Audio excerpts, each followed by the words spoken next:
Compartilhar a minha tela inteira com vocês, gente. Boa tarde para os que estão chegando, se é que estão chegando. Agora conseguem ver a minha tela? Estão conseguindo ver a minha tela? Por exemplo, o quadro branco, estão conseguindo enxergar? Ou não? Estamos conseguindo enxergar sim, Ivete. Ai, que ótimo! Finalmente descobri. Beleza. Esqueci que estava gravando. Bom, eu coloquei lá no Classroom o enunciado de 2 exercícios, né? São exercícios do o segundo é do BUSAP, se não me engano, né? Agora não estou lembrada. Mas, enfim, os enunciados estão lá, depois eu vou subir também o material, tá? Hoje, aliás. E o primeiro tem a ver com a distribuição amostral da proporção e o segundo com a diferença, né? Intervalo de confiança, vocês, quem viu o último vídeo, né, teórico, percebeu que é uma receita de bolo, né? Então,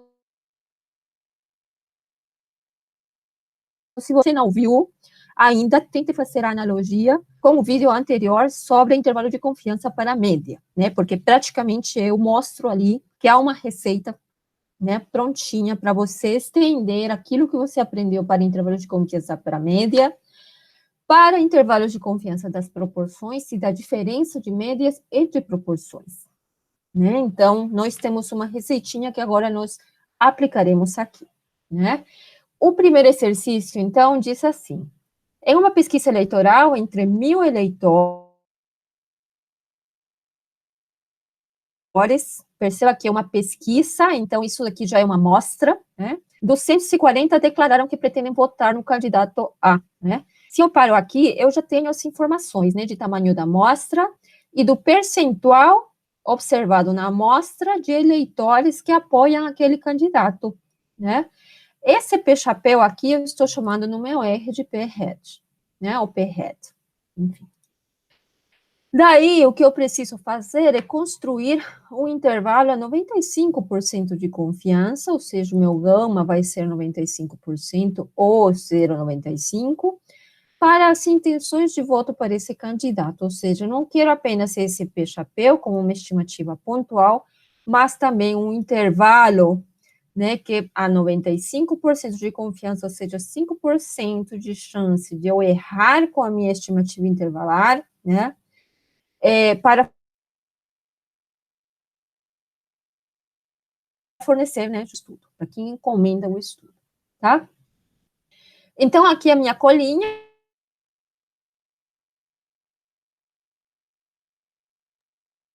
né, a gente já sabe, né, dada, e essa é a receita de bolo, né, pela estimativa pontual, no nosso caso é o P-head, mais, menos,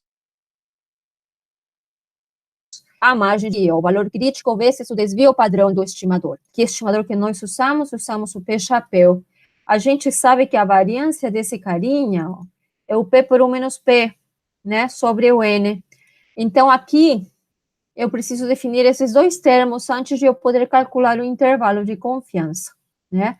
A primeira coisa é esse valor crítico. Esse valor crítico aqui é um quantio, então eu vou usar a função Q-norm, padrão, né?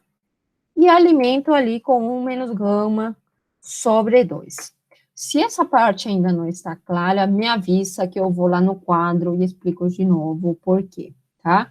Mas isso a gente já fez, né, em várias ocasiões, então, caso você não diga nada agora, né, eu estou assumindo, então, que vocês já entendem o porquê desse 1 menos gama sobre 2 se alimentando a função que é enorme, tá? Ok. O valor crítico aqui, né? Como vocês viram no vídeo, já nos 2, 3 últimos vídeos, né? É dado pelo nível de confiança que é esse gama aqui, né? Mudou o tamanho da amostra? O gama não muda, porque esse valor crítico aqui é um quantio da normal padrão, né? E depende exclusivamente desse gama, né? Então, se o tamanho da amostra que muda, mas o gama se mantém, esse valor crítico vai continuar a ser o mesmo, certo? O que mais que eu preciso? Preciso do desvio padrão desse P-chapéu, né, que eu chamei de P-hash. Mas a gente sabe que esse carinha tem ali vai ser igual a raiz, né, de P por 1 menos P, tudo isso dividido pelo tamanho da amostra, né? E a questão que a gente levanta, né, é sempre a seguinte, né? Se eu estou calculando uma estimativa intervalar para o parâmetro P, é porque eu não conheço esse valor P. Se eu não conheço essa proporção aqui populacional, como é que eu vou calcular esse bendito desvio padrão que eu preciso para estimar por intervalo aquele parâmetro P? Né? Então, quando se trata de proporções, né, a gente cai nesse problema, né? Para isso, né, no vídeo ainda que a gente fez, ouviu sobre a distribuição amostral da proporção, a gente viu que temos duas possibilidades, né? E no último vídeo eu chamo essas duas possibilidades, a possibilidade otimista e a possibilidade conservadora, né?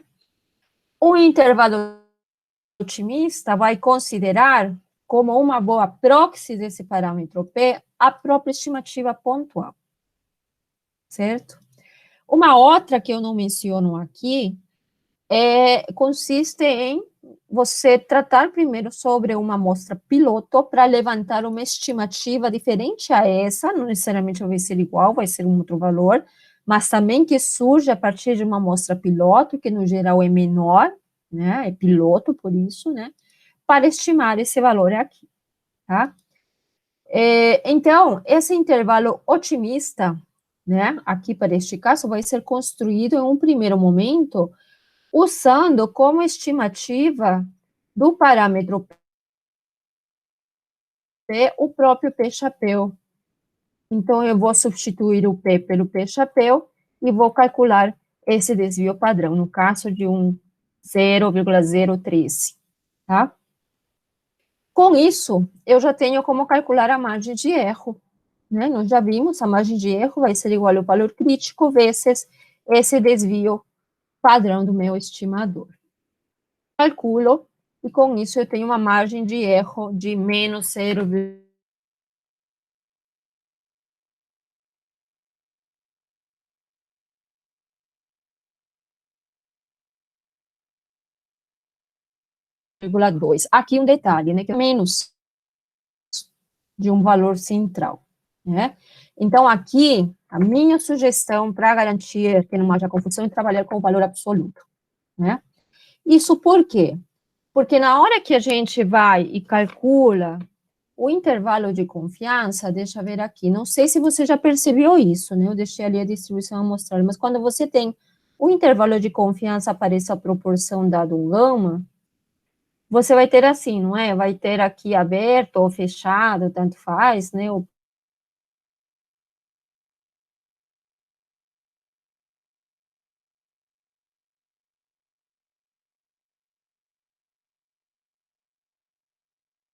P-chapéu menos a margem de... Suponha que esse P-chapéu te dê, sei lá, 0,3. A margem de erro, considerando esse sinal negativo aqui, vai te dar, por exemplo, menos 0,1. Esse carinha aqui, ó, esse carinha aqui, que o limitante inferior no intervalo, não inferior à toa, né? Se diz inferior porque esse valor aqui vai ser menor do que esse cara aqui, que o limitante é superior, né? Então, quando a gente considera a margem de erro com um valor negativo, na hora que você subtrai aqui, ó, 0,3 menos 0,1, você vai ter aqui 0,4. Enquanto que aqui, para o limitante superior, você vai ter esse valor aqui, ó, 0,3, mais a margem de erro, que é menos 0,1. Ou seja, esse valor todinho vai te dar 0,2. Então, você vai acabar tendo, no seu intervalo, um limitante inferior que acaba sendo maior do que o limitante superior, né? E às vezes passa batido, né? Você está lá montando a sua rotina, roda, saem números, né? Muitas vezes pode passar batido, tá? Então, fica de olho nisso, e por isso, né, que eu trabalho com o valor absoluto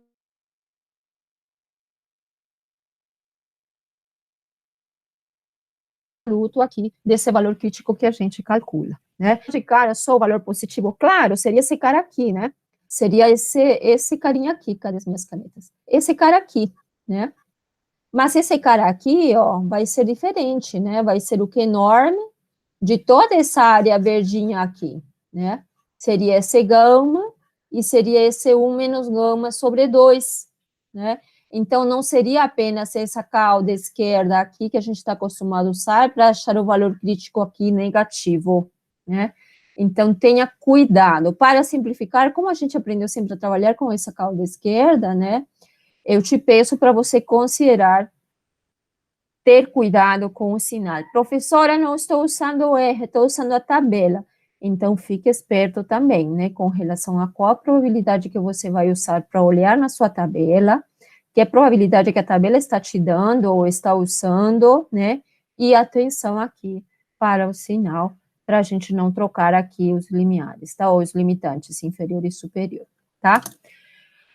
Ok. Tudo bem, né, gente? Qualquer coisa vocês me falam, tá?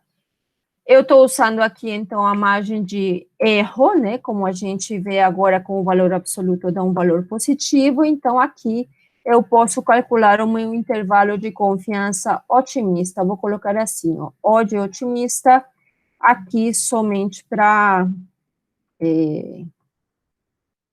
pegar os dois valores juntos, né? Mais a minha margem de erro. E com isso eu tenho o meu intervalo de confiança para essa proporção a 95%, né? Ou seja, se eu construísse 100 amostras, a partir de 100 amostras diferentes, o mesmo intervalo, né, tem ainda a chance de 5 desses 100 não conterem o valor real daquela proporção, certo? É assim que se entende, né? Então, esse carinha aqui tem 95% de chance de conter efetivamente o valor real, tá?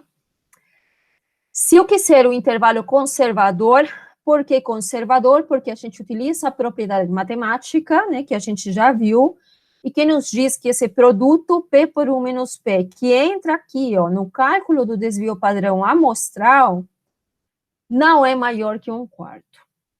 Poderia ser 1/3, poderia ser 0,20, 0,1, eu não sei o valor, mas eu sei que de 0,25 não passa.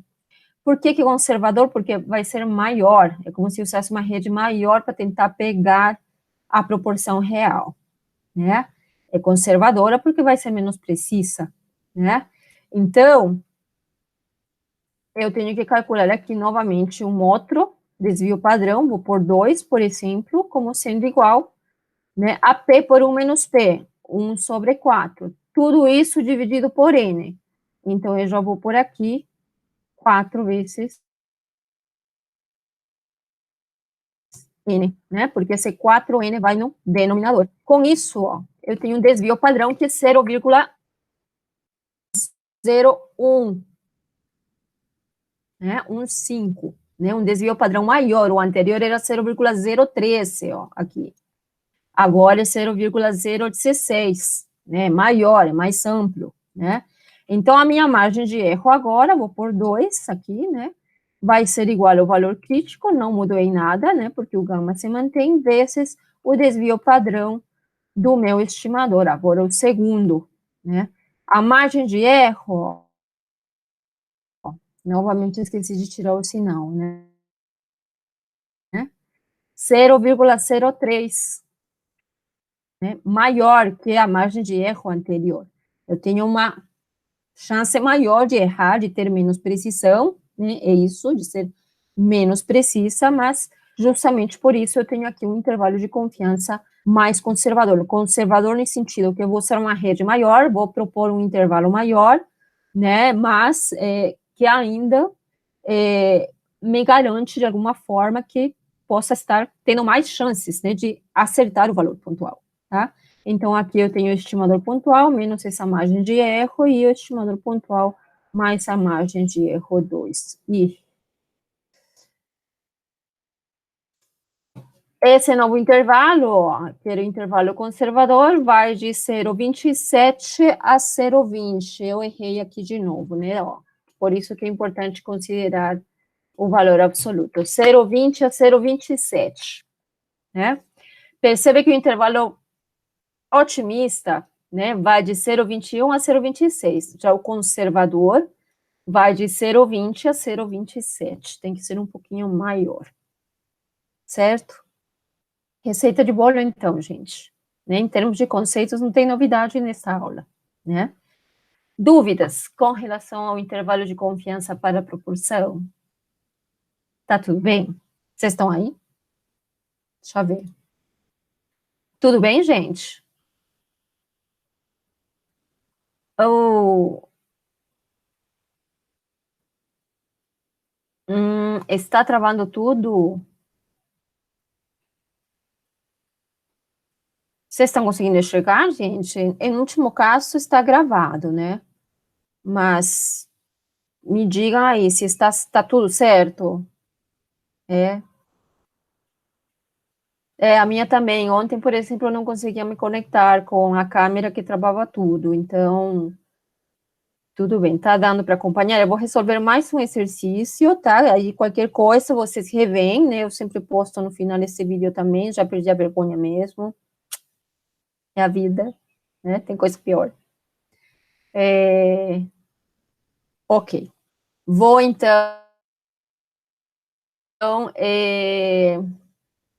para o segundo exercício. Ele um pouquinho mais cabeludo e para não aborrecer, se eu já deixei ali a minha cola, né?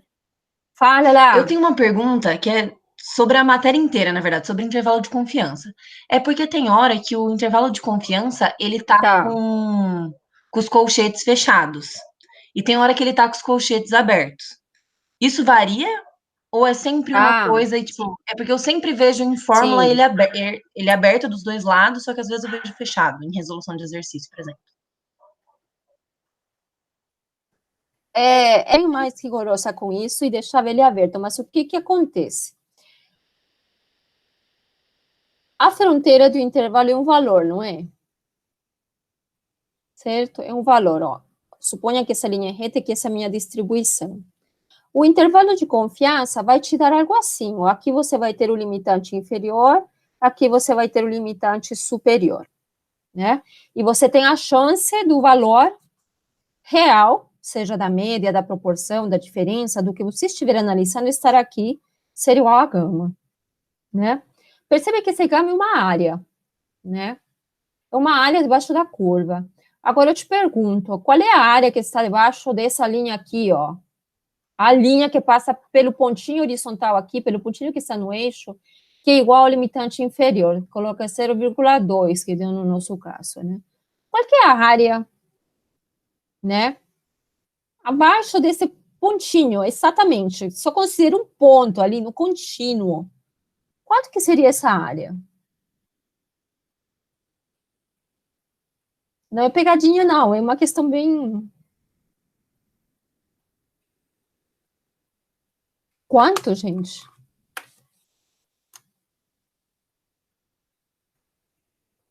Ninguém? Qual que é a área?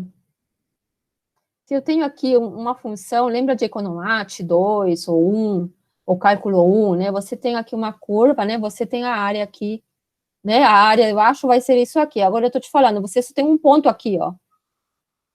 Qual que vai ser a área aqui? A princípio, se você está no contínuo, isso aqui vai ser zero, né? Vai ser zero. Então, se a gente está associando ao intervalo áreas, que representam probabilidades, se o intervalo está aberto ou fechado, em termos de probabilidade, é zero, né? É zero. Então, tanto faz se ele estar dentro ou fora. Agora, tem gente que, por convenção, fala, não, eu não vou incluir os limitantes, então eu vou deixar aberto, né? Mas eu já peguei livro que efetivamente coloca fechado. Por que é até certo ponto indistinto? É por isso, né? Porque a área debaixo desse ponto aqui de uma linha é zero, né? Então, é uma questão de gosto, tá, Lavínia? Depende do livro que você pegar, você vai encontrar o intervalo fechado ou aberto. No geral, e eu costumo usar o intervalo aberto. Deu para entender? Obrigada. Tá? Agora, eu tenho um outro livro que eu acho muito bom, de um professor da USP, que é Marcos Magalhães, Noções de Probabilidade e de Estatística. Ele usa fechado. Tá tudo bem. tá? Então, tá. Vamos para o segundo exercício, então, né? Esse vai ser mais, eu vou explicar mais do que outra coisa aqui. Estão sendo estudados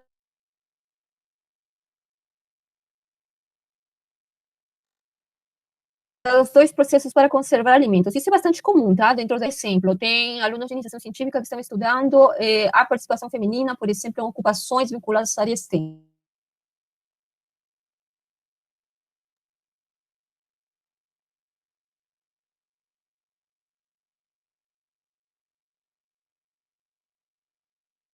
STEM é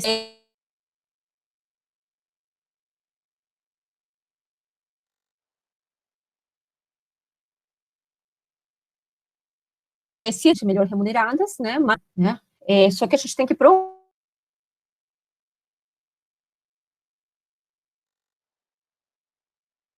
isso, porque em outras, né, áreas, né? Então aí a gente tem que comparar os valores a partir de amostras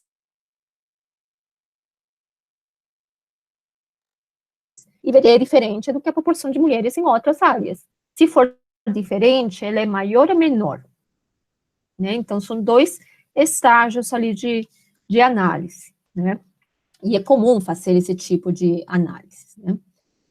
Aqui no caso, a gente está comparando dois processos para conservar alimentos, na verdade, produção de latinhas, né? A principal variável de interesse é o tempo de duração. No processo A, o tempo X de duração segue uma distribuição normal. Isso aqui a gente já sabe que é só para simplificar, até porque na vida real você não vai ter essa distribuição, né? Com uma determinada média desconhecida e uma variância 100, né? No processo B, se sabe, né, que o tempo obedece a uma distribuição normal também, com uma determinada média e uma variância 100, né? Sorteiam duas amostras independentes, então percebe que esses carinhas aqui, ó, são as variâncias respectivas de A e referente ao processo B, então são os sigmas ao quadrado, são as variâncias populacionais, né? Que mais que me diz aqui? Sorteiam-se duas amostras independentes, a de A com 16 latas, o NA16 aqui, né? Que apresenta o tempo médio de duração igual a 50, ou seja, o X barra em A, 50. E a de B com 25 latas, o NB 25, então, com duração média igual a 60. Então, se for somente olhando as estimativas pontuais, né?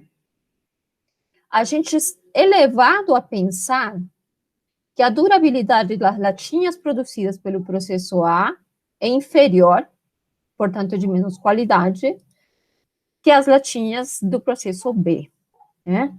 Mas quando a gente trabalha cientificamente, não basta olhar um valor pontual e falar, olha, sim, as latas de A são menos duráveis que as latas de B. Porque a gente sabe que se a amostra muda, esses valores também mudam. Pode ser que, dependendo das amostras, em algum momento, a média de A seja maior que a média de B. Eu posso estar incorrendo, então, em um erro, né, no processo de inferência que a gente realiza, né? Aí que vem os testes de hipóteses, né, que depois da nossa semana de folga, efetivamente incursionaremos. Mas esse exercício é interessante porque já te traz esses insights a respeito de comparações validadas pela estatística, tá? Muito bem. A primeira coisa a fazer, eles pedem construir um intervalo de confiança para as médias separadamente. E, em um segundo momento, para verificar se os dois processos podem ter o mesmo desempenho, decidiu-se construir um intervalo de confiança para a diferença. A gente constrói, então, um intervalo de confiança para essa diferença, e caso o zero, aqui escrevi errado, caso o zero pertença ao intervalo, pode-se concluir que existe evidência da igualdade dos processos. Vai pensando nisso, tá? Eu sei que é uma coisa nova, mas é interessante já ir deduzindo para a gente depois pegar melhor a ideia sobre testes de hipóteses, tá? Ok, então aqui eu tenho todos as informações dadas, né? Para construir intervalo de confiança para a média, eu já deixei aqui, né? Olha, não me dão um gama, né? Você chuta o gama e especifica, né? Normalmente, os softwares que a gente utilizava com mais frequência antes, que são pagos, e por isso que a gente tem diminuído muito o uso, né? Em geral, te fornecem a estimativa com diversos níveis de confiança. Então, é 90%, 95% e 99% que normalmente se utiliza. Então, você teria, pelo software, 3 intervalos como resposta, né? Em 3 níveis de confiança diferentes, né? No caso aqui, não me deu, eu chuto, ó, gama 95%, tá bom, tá? Gama 95%,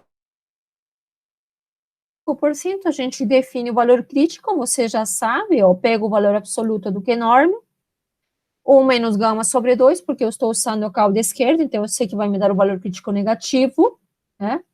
Rodo.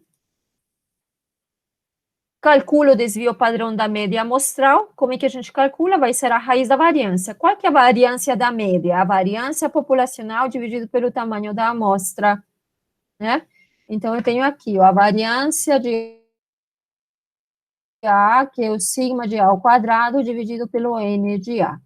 Tiro a raiz e consigo o desvio padrão, né? Com isso, a gente tem como calcular a margem de erro para aquela média, né? Vai ser o valor crítico vezes o desvio padrão de A. O intervalo de confiança de A vai ser igual à estimativa pontual, menos a margem de erro. Percebe que a margem de erro aqui tem que ser positiva, para a gente não trocar os limitantes inferior e superior, né?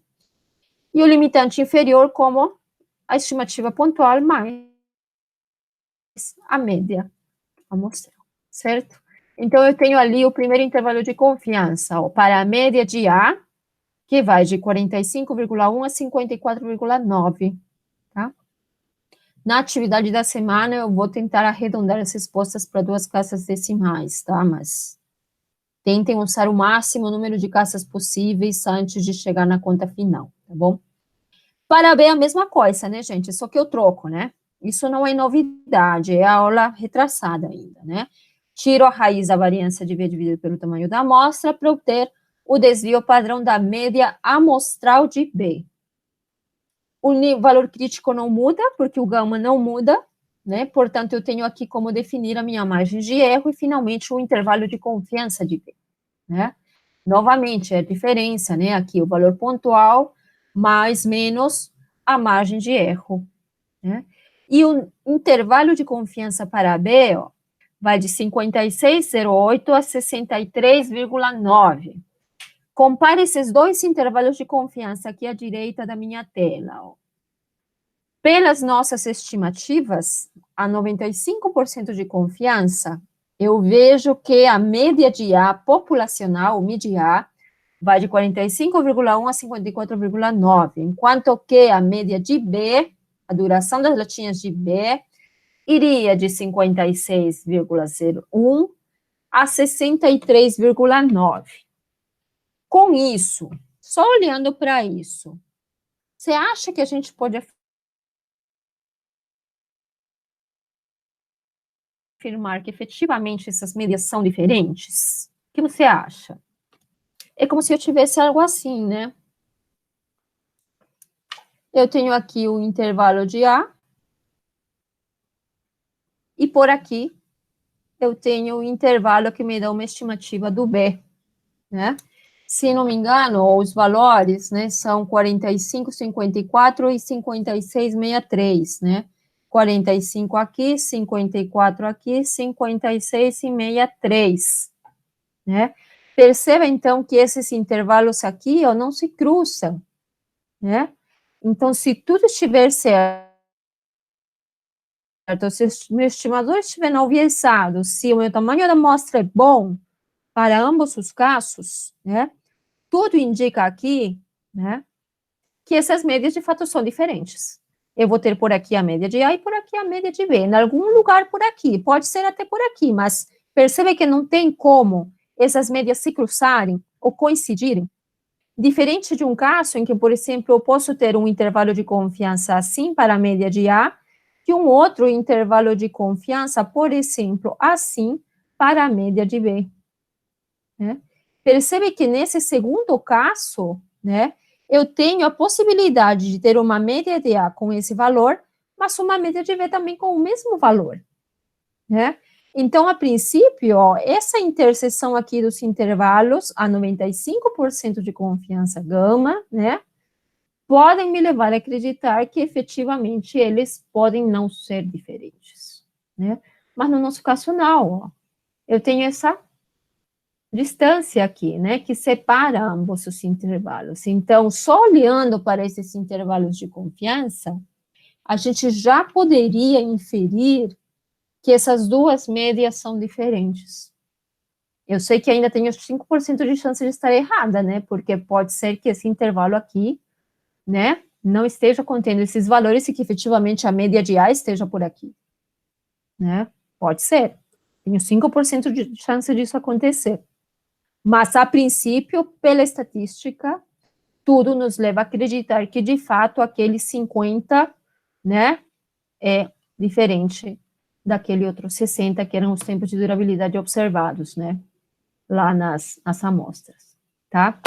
Por isso que quando, às vezes, eu falo, olha, né, será que o 5 é diferente do 6? Matematicamente, ele é. Mas, estatisticamente, podem não ser diferentes, dependendo do que esses 5 e esses 6 representem, tá? E aí que a estatística vem e nos ajuda. Às vezes soa meio doido, né? Tem a sua graça também.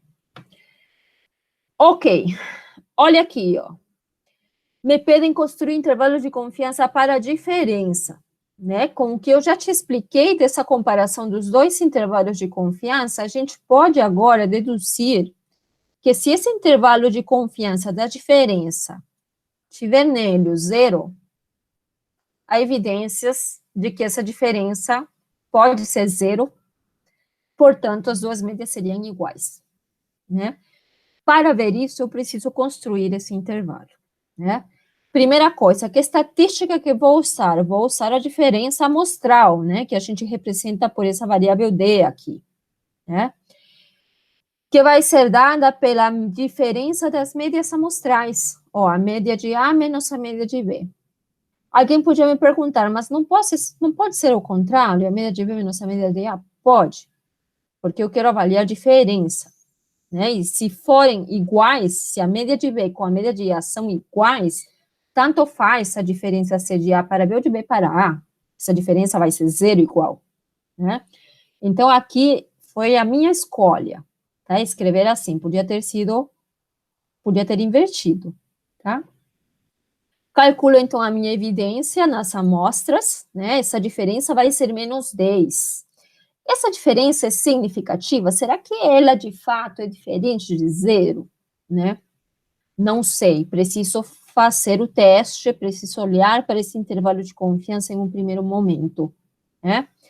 Para isso, eu sei que preciso o desvio padrão do estimador, ou seja, o desvio padrão da diferença amostral D, e o valor crítico. A 95% de confiança, o valor crítico não mudou, então não preciso calcular ele de novo, né?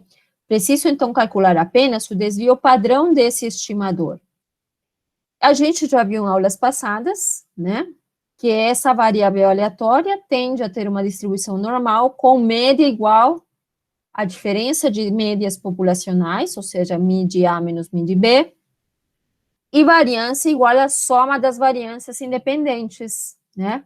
A variância da média amostral de A mais a variância da média amostral de B. Nós já calculamos esses desvios padrão antes, né? Para calcular a variância, preciso elevar ao quadrado de novo, né? Isso porque eu tirei a raiz, né? Olha aqui, o desvio padrão da variância amostral, eu tirei a raiz da sua variância, né? Então, para recuperar a variância, eu simplesmente elevo aqui o seu desvio padrão ao quadrado de novo. E somo, né, a outra variância. Com isso, eu tenho o desvio padrão da diferença amostral, né? Finalmente, a margem de erro dessa diferença, né, vai ser o valor crítico vezes o desvio padrão amostral. E o intervalo de confiança segue a receita de bolo, a estimativa pontual, mais menos a margem de erro, né? Nada novo até ali, né? Perceba, então, agora que o nosso intervalo de confiança para a diferença, o mid-B menos o mid-A, ou mid-A menos o mid-B, vai estar aqui, ó. Vai de menos 16 a menos 3,7. Contém o zero? Não contém o zero, né? Se não contém o zero, então tudo indica que essa diferença, o mid-A menos o mid-B, é de fato diferente de zero. E mais, né? Perceba que o limitante inferior é negativo, mas o limitante superior também é negativo. Então, tudo nos indica, tudo nos leva a acreditar de que a diferença, ó, cadê a minha diferença aqui? A diferença, né, das médias, deixa eu mudar aqui, então, porque não está lá. A minha diferença das médias aqui, ó, o mid A menos o mid B, está incluído, né, naquele intervalo lá, né, menos 16, acho que era, né, menos 16,3, e aqui era menos 3, né, se não me engano. Não lembro aqui agora, deixa eu ver. Menos 16 e menos 3,7, né, menos 3,7. Perceba, então, que esse cara pode ser que seja menos 15, pode ser que seja menos 4, mas com certeza, pelo menos a 95% de confiança, essa diferença vai ser diferente de zero. Portanto, essas daqui, ó, são diferentes. Como esse limitante aqui é negativo também, esse intervalo está me levando a acreditar que a média de A menos a média de B é negativa. Portanto, a média de A é menor que a média de B. Ou seja, né, a estatística nos mostra, né, cientificamente, nos permite validar a 95% de confiança que efetivamente as latinhas produzidas pelo processo B têm maior durabilidade que as latinhas de A. Né? Perceba, então, que quando você faz pesquisa, de fato, não basta calcular aquela diferença menos 10 nas amostras. Você tem que validar que essa diferença seja, de fato, significativa. E como a gente faz isso? De duas maneiras. Ou por intervalo de confiança, como a gente fez agora, ou por teste de hipótese, que é o que a gente vai ver daqui a uma semana, nos próximos vídeos ali pelo YouTube, né? Mas o teste de hipóteses é, no fundo, uma outra carinha, ou um intervalo de confiança com uma outra make, né? A lógica é a mesma que a que a gente está vendo aqui, tá? Então, pensa bem, reveja o vídeo depois de novo, tente resolver o exercício de novo, para você processar isso aqui. Perceba que em questão de técnica, você tem todo o conhecimento necessário. Já é a segunda aula sobre o mesmo assunto, né? Sobre, segunda, terceira, né? Sobre intervalos de confiança. Agora, a dificuldade, de fato, é você aprender a usar essas ferramentas para os determinados propósitos, né? Como, por exemplo, validar estatisticamente que a durabilidade das latinhas de A é, de fato, menor e inferior que as de B, né? Tudo bem, pessoal? Vocês estão ali ainda? Estou falando sozinha. Teve um desertor. Vou cortar a gravação para não ficar muito longo, tá?